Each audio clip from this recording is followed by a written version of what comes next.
nga Museveni asazeewo okutwala emmwanyi yaffe oba okugittira ddala eggwereyo mmwe mukukuta n'abakongozi abeetikka emmandwa eyo gye mubeera mu byalo mutandikire kugoba emmandwa bwe munaamala okugoba emmandwa mugobe n'abakongozi ensi ejja kutereera ekireka ng'osula mu kyoloni toyireti ne ku seemayi bwe baamalanga okunkolako interrogation obuugi babumpeeranga mu toyireti tocha nebyo byakyana kito bya kisirusiru toyireti interrogation bweggwa toyireti gy'okusibira mu toyireti gy'obeera. Abaganda bagamba nti ennaku z'omubbi zibeera ana. Kaakati nno ebigambo Muhoozi byamaze dda okubeera nga bimuddugalira. Bukya lubanga lwa mmindi tuze twogera kuno na kuli.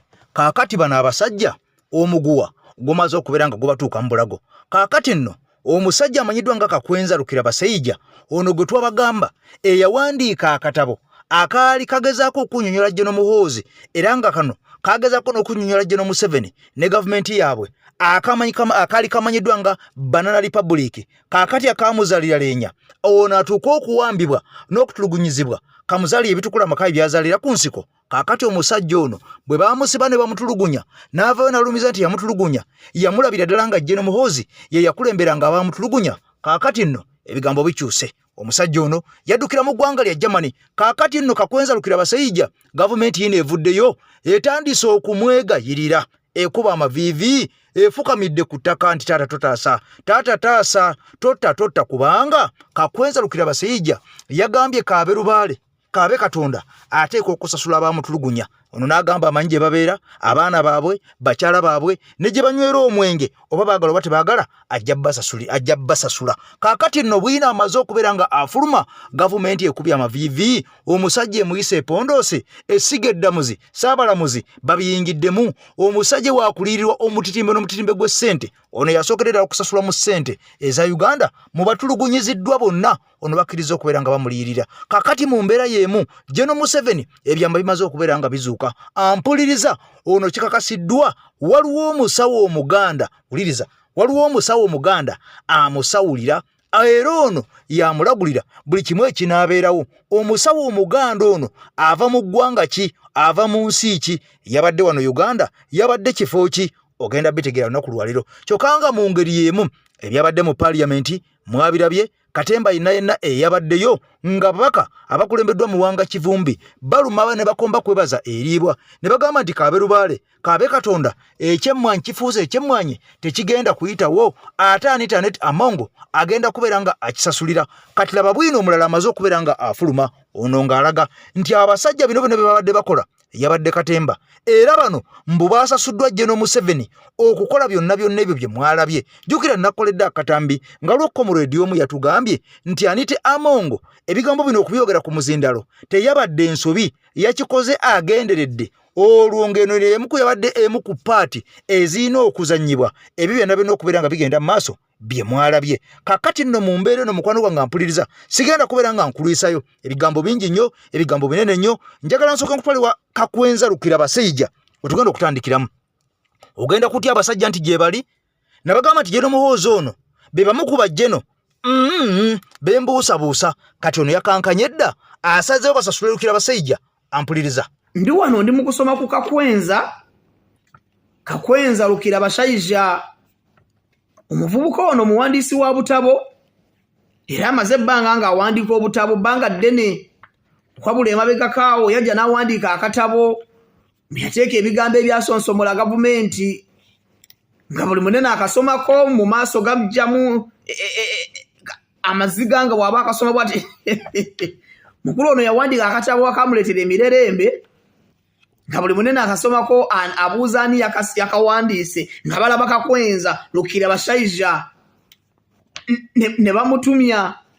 Twaddamu okumulaba nga abuziddwawo tuddamu okuwulira nti ate ali mu kkooti ne bamuyimirira awo n'alekayo paasipooti ye na buli kimu kyonna. Twaddamu okumulaba mu maka g'obwa Pulezidenti Robert Kyagulanyi Ssentamu ng'alaga ekyamutuusibwako mugongo nga wajjudde emisale ng'oyinza ogamba bayokyezza mwokye mugongo eno nga kiraga nti yeese mu kutulugunyizibwa okw'enjawulo. Kakwenza ono tuddamu okumuwulira ng'agenze mu exile buli omu ne yeebuuza gyeyajja passport eyamufulumiza okumutwala e Germany kubanga abantu bagamba nti yabadde e Germany gyeyagenze. Amaze ebbanga nga ali kugundi ku TikTok ng'atera tweetinga n'okwogera ku nsonga ez'enjawulo naye ng'era ebigambo byakozesa bikolokota gavumenti efuga Uganda.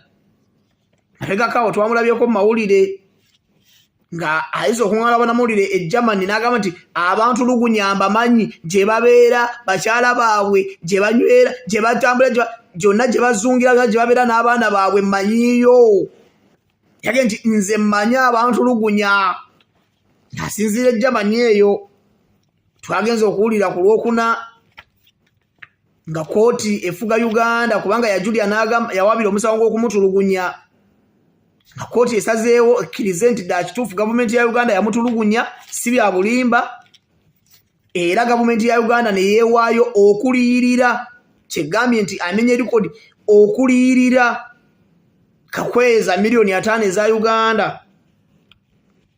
Kati tumanyi oba ebigambo byeyogedde nti abamutulugunya bamanyi manyi gye babeera manyi gye basula manyi abaana baabwe gye bazannya ne gye basomera oba ebigambo bye byatiisizza abakulu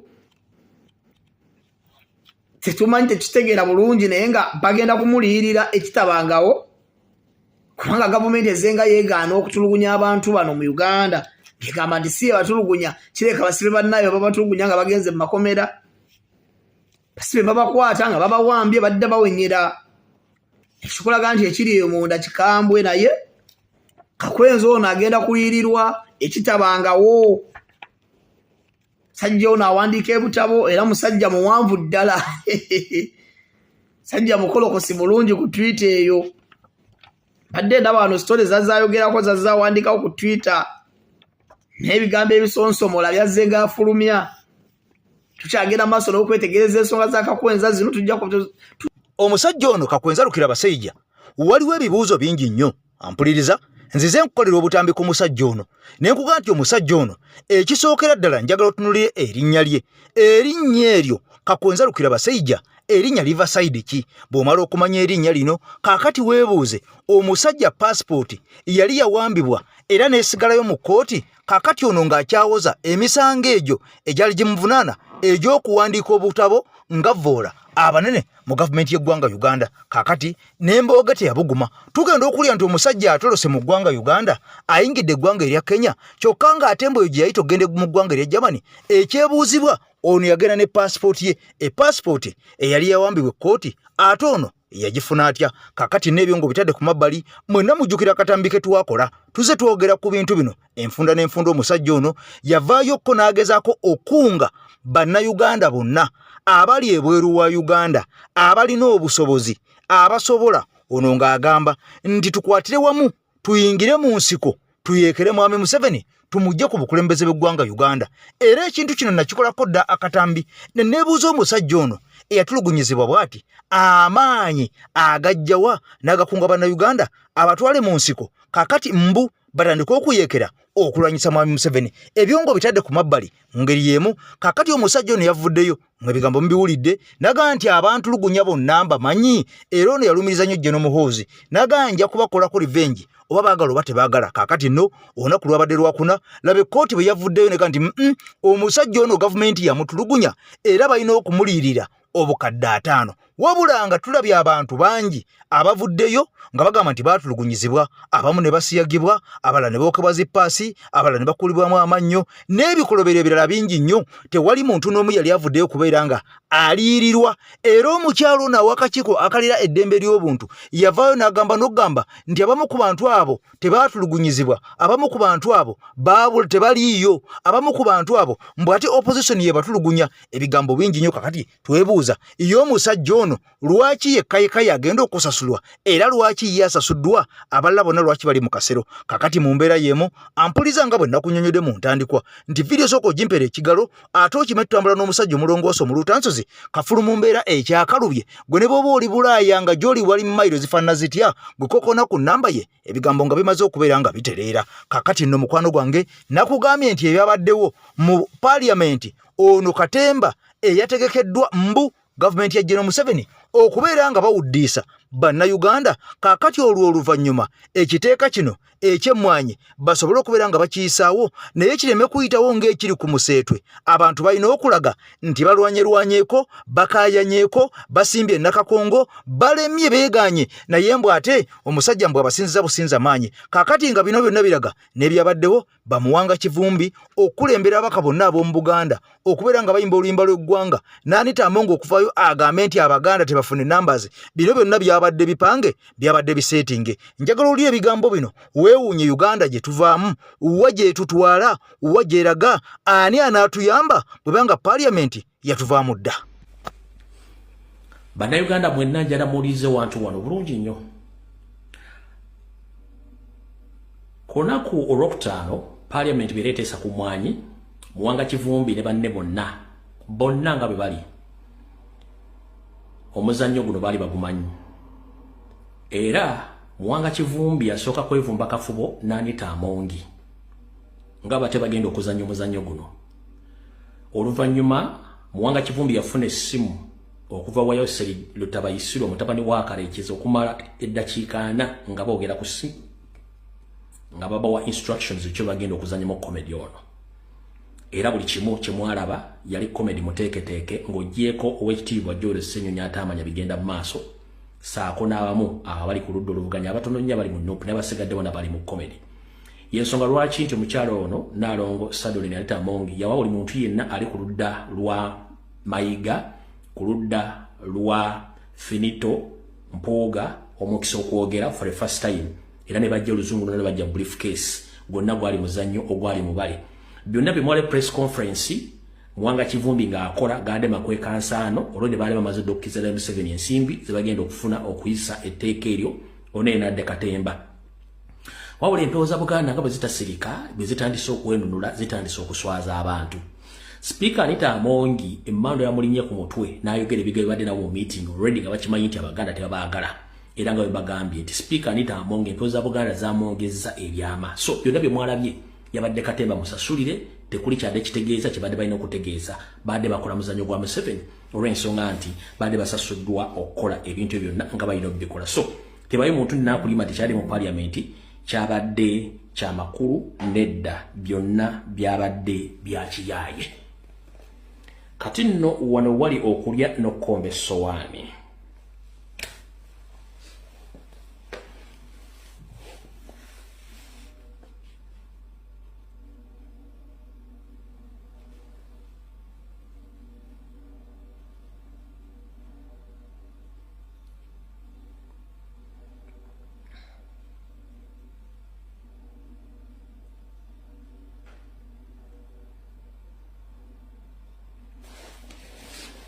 Okumanya wadde okulya n'okkomba essowaani mu katembo ono.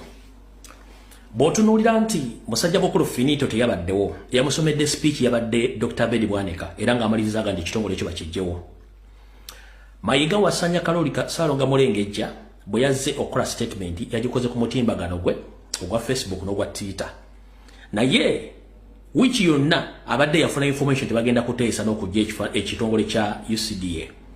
Wabula njagala omuntu yenna omukulu ali wano ombuulirewo Mayiga statement kigi yawandiika eri official eyagenda mu parliament oba bamuyitako nga ex official oba omuntu citizen concerned nga Katikkiro wa Buganda okwogera ku mwanyi statement eri ludda wateriiwo.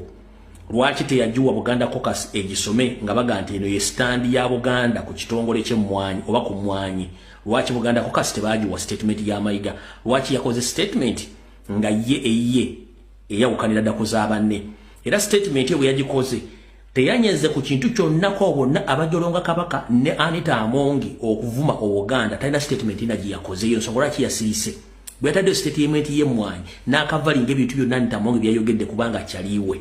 Ekyo nakyo mukitegedde bulungi nnyo. So bano bonna abantu omuzannyo bagulimu bababuza mugenda tegera information mugenda tegera information lwe mugenda kutya. Bano bonna omuzannyo bagulimu era ensonga lwaki bakoze ki? Mayiga yawandiise statement ku Twitter ne ku Facebook. Njagala ombuulireyo official statement gya presenting mu parliament ng'ayita mu Buganda Caucus obanga bamuyisenga official oba citizen concerned akiikirira Abaganda ajja presenting side ya Buganda ku kitongole ky'emmwanyi. Tewali kibamu tewali kijiwe yalekera wonna era yasirika busirisi yakoze bukozi ka statement ne kakavalinga ebintu byonna byali bino mubuuzibwa one statement Anita Amonge gye yakoze teri mmengo yajogeddeko kabe mayiga teyajogeddeko kitegeeza nti kivundwa nti bana abantu bamanyi omulimu gwo bakola nga bakolera mu 7 tugenze mu maaso. Kakati nno ebigambo bino nakugamba ku mukutu gwaffe ogw'enkyukakyuka tuba tulina okubikuleetera obitegere kimu ku kimu era naawe otege ku minzaani weebuuze ddala kino kisoboka oba kiba tekisoboka kubanga nakugamba ebigambo bino tubikuŋŋaanya okuva mu bantu ab'enjawulo oba oliawo ne drone ez'enjawulo ne tubeera nga tugattagatta ffenna tukubaganye obwongo oba tukwataganye obwongo oba tubugatte tusobole okubeera nga tulowooleza ensi yaffe ddala wa gye tutwala naki ekinaabeera nga kitwala ensi yaffe maaso. Kaakati nno omaze okubeera nga owulira ababaka abo wabula ku bigenze maaso ebigambo nga bw'obiwulidde n'ababaka baffe nga bw'obamanyi bangi jjukira abaatulyamu edda olukwe era nga bano baasalawo okubeereza bannayuganda nga bali mu kalulululi wabula bwe baava mu kalulu nga bamaze okubeera nga bawangula akalulu bangi baatwefuulira era bangi mu paaliyamenti tebakyali bannaffe tebakyakola biri ku mulamwa wabula bakola ebyo ebibasanyusa n'okubeera nga bo bakkusa embuto zaabwe n'okulabirira famire zaabwe era bangi nga bwe nze kolera obutambi wano nga nuupu oba National Unity Platform baavayo dda ne balangirira ne bagamba nti buli muntu yenna eyava ku mulamwa n'afuuka kaasa n'efuuka nsolima tetugenda kubeera nga tuddamu okukolagana naye mu kulonda okuddako. Bangi mubalabye nga bagezaako okuleeta ebiteeso ate ebinyigiriza abantu aba wansi oba ebyo ebitazimba ggwanga lyaffe. Kaakati nno bwe bavayo ne bakugamba nti abasajja bano bamaze kusinkana mwami Museveni oba oliawo n'abawaddiiru basobole okubeera nga bakola komedi oyo mu paaliyamenti olwo batusobose okutulowoozesa nti bakola nnyo bali ku sayidi yaffe so nga ate bano bali ku missoni enteeketeeke era omulimo omutume obulungi ennyo. Kaakati n'ebigambo bino nakugambye nti ojja kubeera nga obiwulira wabula gwe mpya nkusaba osubscribinge ku magudu g'omukutu gwaffe gw'omuntu wa wansi era ogw'enkyukakyuka ogwa AKTV Media Uganda otukuweerera amawulire go gano gw'olina okubeera ng'omanya ddala gwe omuntu wa wansi. Kaakati nno waliwo ekinyonyi mwenna kye mwalabye President Kyagulanyi Ssentamu Mitembo bwe yayolekera mu bitundu eby'ebusoga eby'eyidinda. Kaakati ekinyonyi kino ne kivaayo ne kibeera nga kigwako ne ku kifaananyi kye waggulu era ekinyonyi kino mwakirabye nga n'omusajja amanyiddwa nga General Gaddafi akikutte era n'akiwaako ensonga lwaki ekinyonyi kino akyagala nnyo. Kati ekinyonyi kino ng'okitadde ku mabbali waliwo akanyonyi akalala akamanyiddwa nga kamusunkusunku era akanyonyi kano kamanyiddwa nga naddibanga. Bwe njogera naddibanga mwenna mukategeera akanyonyi kano kabeera kali awo kaddugavu kalina oluviriviri ku mutwe. Kaakati nno omusawo omukugu ow'ekinnansi owa General Museveni mwamusawulira ebigambo bye bino biwulire bulungi nnyo ojja kutya nti abasajja babeera mu ntebe naye ng'ebyawongo bye bibeetoolodde. Ennaku zo zonna mubadde muŋŋamba pasita yogera ku kinyonyi ekyabadde ewa His Excellency Ejjinja ne sikyogerako soogera ku kintu nga nkyogerako kuba balaba kyogerako soogera ku kintu lwakuba ye trend kuba nnyina bingi byendeka ne biyitawo bwe mba sibitegedde bwe mba sibimanyi kati wulire ekiri ku kinyonyi ekyo kyokasooke nkijjewo. Mujjukira emirundi gye nzize ngambagamba mu vidiyo nnyingi nti Museveni asamirira nga akozesa akanyonyi kannaddibanga okuddibaga ndikugamba enkola yaako n'erinnya lyako babikozesa nnyo nti kajja ne kasiikuula amazzi ne kamala okugasiikuula ne mujja ne musena ebisiikuuse n'ennyumba ya naddibanga eyo eriko eddagala lingi nnyo era omuntu ayinza okugamba nti genda abo abasawo aba agundi ab'ekinnansi ayinza okukutuma ebisubi oba akasubi akava ku nnyumba ya naddibanga. Kanyonyi ka mutawaana nnyo ka naddibanga traditionally. Kati waliwo omusawo abadde atutte kulwa nti ebise bisinga sikyagala kuyogera ebyo by'obusamize bya gundi bya Museveni era gwe Museveni temulowooza nti ebintu byemba siyogedde eyo mbumbeera sibimanyi weewaawo mba mbimanyi naye ngamba oyo kasasiro kamwesonyiwe. ayina omusawo okuva mu Sierra Leone bamuyita Vuvu Nkomo Wandingu. Vuvu Nkomo Wandingu atuddewo ebbanga nga waali asamira. President bw'asalawo bwe basaba okugenda mu ejjinja kyova olaba ekifo owekitiibwa Zaake kye yasaba baakimumye bamuganye okubeerawo ne bamala okukolera emikolo mu kifo kye baabawadde abasamize ne bagendayo ne basamirirayo ne bakolerayo ebintu bye baakoleddeyo ne babagamba mugende mu kifo kiri ekirala. Yabadde ensonga ono omusamize yabadde yalagula Museveni n'amugamba entebe egenda n'amubuulira egimu ku mikolo gy'azaakola n'enkyama gye gibadde gikyama ebyo mbadde nga nzijambi bagamba nti emikolo gye baakoze gyagaanye gyafudde bagenda giddamu. Omusajja n'amugamba emikolo gye wakola gyonna gyakyama waliwo n'omukolo gwa Naddibanga ogwakyama kati gwe gudibaga ebyobufuzi bwo buli kyokola kidibaga lwa kukyamya biri bye mwakola mu kinyonyi kinnaddibanga. Eri waffe bakiyita simanyi kamusungusungu simanyi kabe kisimanyi bakiyitani bakiyita now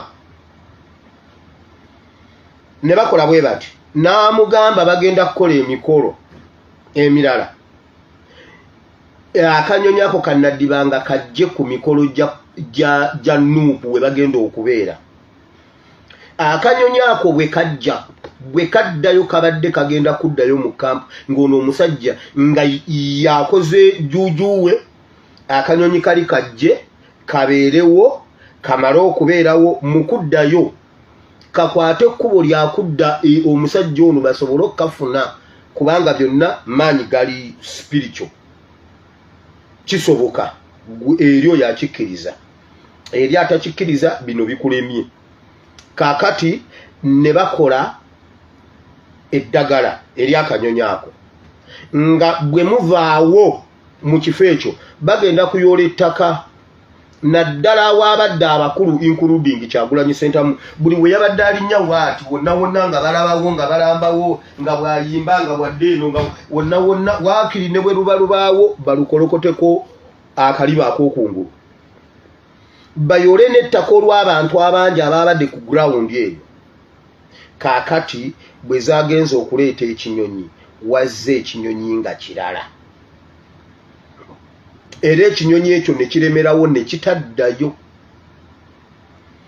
Omusajja Vuvu Nkomo Wandingu n'agamba Museveni Kaweddemu era omusajja emikolo yagimaliriza ye yazzeeyo yamugambye entebe toyina ntebe. Yamubuulidde obukulu bw'ekinyonyi ekyo n'amakulu gaakyo n'okulemerayo okubanga tekyazzeeyo mu kampu yaabwe. Era omuntu wenna ng'omanyi olina ekinyonyi ekyo mu busoga we kiteeke wala ate mukikuume bulungi. Era omusawo yamugambye ekyo kimala entebe tewali.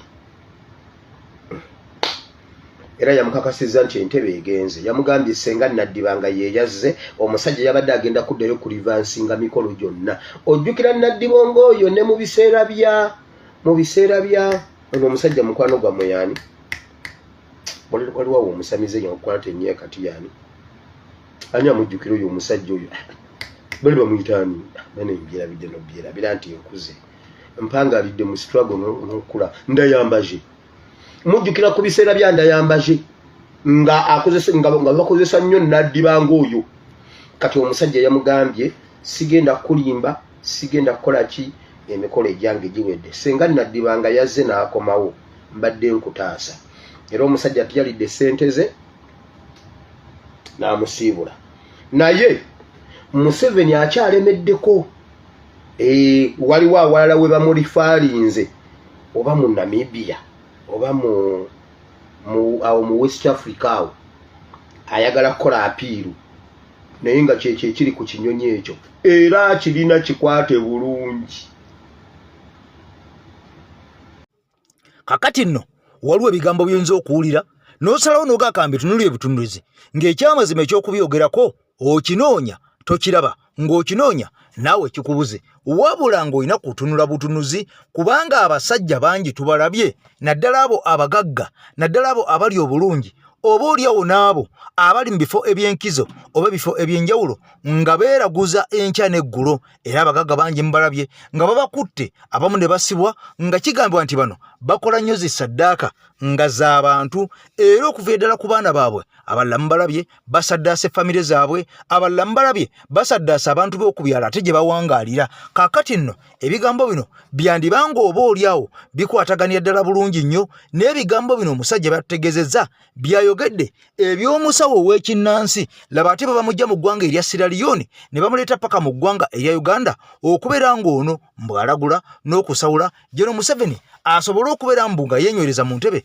ey'eggwanga Uganda wabula gye buvuddeko mwenna muze muwulira ebigambo nti mwami Museveni mbw alina omukazi gwe yalanyisanga gwe baayitanga lakwenambula kwenoono yayinanga ebbeere limu kyokka mu mbeera y'emu abantu bangi bavayo ne babeera nga bazunza ebigambo nga bagamba nti mwami Museveni ono mbu yeefuulako kapa mu biseera we yalwaniranga 1983 ng'ali mu nsiko era mbu ono yafuukanga ebisolo eby'enjawulo kyokka ng'ate abalala bagamba nti mwami Museveni yayina omusawo ow'ekinnansi naye mbu omusawo oyo yali mu China era mbu omusawo oyo ye yamuwanga eddagala eryamuleeteranga okubeera nga mukwano gwange afuuka buli kadde nga musuubira wano ng'ali walala nga mulowoleza wano ng'ali walala kyokka ng'abalala bagamba mbu ono yayina omusawo Buganda eyamuwa eddagala lirivaawo mpitewo era ng'omusawo ono eddagala lye yamuwa yamugamba olimpadde weebale nnyo obali eddala linkoledde era mbu mwami Museveni omusawo oyo mbu yamutugumbula mbu era ekyattisa omusawo oyo aleme kubeera nga eddagala eryo lye yawa General Museveni mbu alyogera ensi ne litegeera era mbu aleme kubeera nga eddagala lino aliwo omuntu omulala yenna asobole okubeera nga amulwanyisa oba oliawo amugye mu ntebe ey'eggwanga Uganda kaakati nno bino binatuwulira biwulire oba ngero oba bituufu oba si bye ddala naye ng'ekigenda mu maaso essaawa zino bakugambye nti waliwo omusawo ow'ekinnansi ava mu ggwanga erya Sierra Leone kaakati ng'ono ye ssaabasawuzi ye musajja atula ku nko ye mmandwa esandagga oba ye musajja atuula oba oliawo ku Namulondo eya mwami Museveni okubeera nga mukwano gwange ono amubira tooki mu biseera eby'emu maaso n'okubeera nga amuwabula kikyalina okubeera nga akola n'ekyo kyatalina okubeera nga akola mbuolu omusajja ono asobole okubeera nga yenywereza mu buyinza kaakati nno mukwano gwange mpuliriza njagala nnyo soke nkutwale mu katambi kano aka Uganda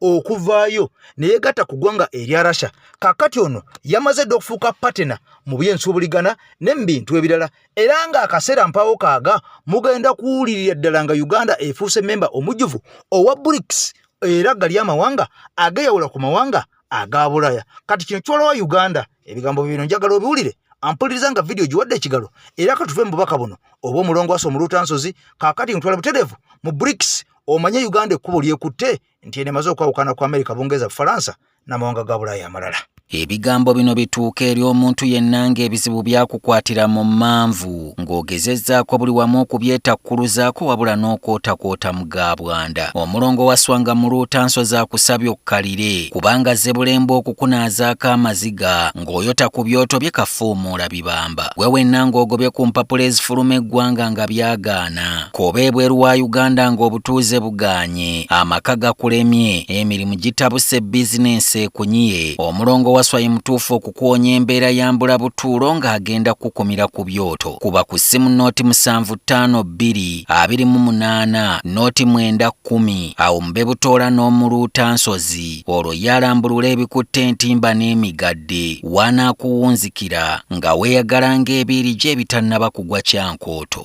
Popalete mwekulera omuntu wa bulijjo akawungeeza akayise omukago oguyitibwa BRICS nga basinziira ku Twitter bagenze maaso n'okulabika nti baataddeyo amawulire agabadde galaga nti waliwo members 13 abalala abamaze okulabika nti bakkiriza oba bamaze okuyingizibwa mu mukago gwa Russia oguyitibwa BRICS omukago gwa Russia oguyitibwa BRICS. Jjukira nti summit ebadde egenda maaso n'okulabika nti etambula mu kibuga ekiyitibwa Kazan.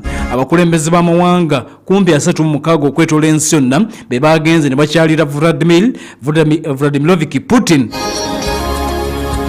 Era twabadde twabategeezezza nti Vladimir Putin ono baatuuse n'okuproposinga okuleeta bbiiru. Bino byonna tuliriza byarangiriddwa tuliza wakati mu summit ng'egenda maaso n'okulabika nti ekomekerezebwa mu kibuga ekiyitibwa Kazan. Amawanga amalala 13 kakati bali benkubuulidde be bammemba ne bakyalina enteekateeka okwongera ogaziya omukago guno. Russia kigamba okuba nti yakikulemberamu nteekateeka yakuteeka mu America ku ttaka. Russia, India, China, South Africa, Iran, eggwanga etibwa Misiri, Ethiopia ne United Arab Emirates ng'ogasseko ne Brazil. Abo be bafulu members kyokka. Waliwo amawanga amalala 13 ge bagamba nti gano ba partner countries era nti mu feezi eddako y'okuyingiza bammemba bano bajja kubaamu. Kaakati mu mawanga gano 13 bapatana be batadde wali standby essaawa yonna. Kuliko Algeria, kuliko Belarus, kuliko Bolivia, kuliko Malaysia, kuliko Nigeria, kuliko Thailand, eggwanga erya Turkey, eggwanga erya Cuba, kuliko Indonesia, Kazakhstan, Uganda ne Uzbekistan. Abadde ambuuza oba abadde takitegeera bulungi nti ddala Uganda yegasse ku mukago gwa BRICS. Uganda si memba wa BRICS wabula patana. Naye bagamba nti bapatana bano 13 bali just pending. Kubanga bakyetegereza oba olewo n'okutuukiriza zonna formal arrangements zonna ezirina okubeerawo bano okufuuka bammemba. Okitegedde Uganda eggwanga lyokuba mu ttunutunu erya East Africa wakati enkolagana yaffe n'abasajja abayitibwa Abarasha kigamba okuba nti yeeyongeredde ddala. Tuli ku mawanga 13 essaawa yonna agajja okulangirirwa nti bammemba b'omukago oguyitibwa BRICS. Era kisuubiddwa nti wetunaatuukira mu summit eddako eya BRICS 2025 Uganda ayinza okuba full member. N'abakkiriza nti tuli tiimu Russia, tuli tiimu China, katambule n'abasajja bayitibwa aba India, aba South Africa, ba Misiri, ba Iran ne United Arab. Zeko abantu obukadde 10-12 mwebali. Ekibuga ekiyitibwa eggwanga etibwa Ethiopia nabo bammemba abantu obukadde 10 nabo kakati bayingidde dda. Iran abantu obukadde 89 bayingidde dda. Okitegeera UAE nabo bayingidde dda abantu obukadde 10. Eggwanga esinga okuba n'abantu abatono mwaga amawanga agamaze okulabika nti gayingira bulokeni y'abasajja bayitibwa Abarasha. Nga bwe twongera okulabika nti tubitegeera bwe bityo bwe biri kakati magambe nti waliwo amawanga amalala 13 agasuubiddwa essaawa yonna era nga gaasaba dda. Kakati agaasaba edda gonna tebagataddeemu wabula basoose bafuula bapatana naye abaasaba nga kuliko ne Uganda bangi n'abava mu Africa bangi abasaba. Abacolombia basaba, Nicaragua, Ghana, Libya, Mali, Nigeria, Congo, DR Congo, Cameroon, Bangladesh, Indonesia, Kuwait, Laos, Malaysia, Azerbaijan, Afghanistan bonna basaba okuyingira mu mukago guno naye tebannaba bakonsideringa. Kakati aba BRICS kye bakoze ne basunsulayo ko amawanga 13. Basunsudde amawanga 13 agasuubiddwa okwegatta ku mukago guno very soon. Ng'ogyeko abasaba abalala basoose kusunsulayo amawanga 13. Mu mawanga 13 agasunsuddwa mwe muli na Uganda. Si okufuuka memba owa BRICS wabula okufuuka patana. Kitegeeza nti okuyingiza okuddako Uganda akyayinza okufuuka memba omujjuvu ow'omukago oguyitibwa BRICS n'abantu bafe obukadde 45. Bwe bityo bitambula kigamba okuba nti enkolagana ya Uganda ne Russia yetutuusizaawo okuba nti tusemberedde emmeeza ennene enkolagana y'eggwanga Uganda ne Russia nti ya kika kya waggulu nnyo.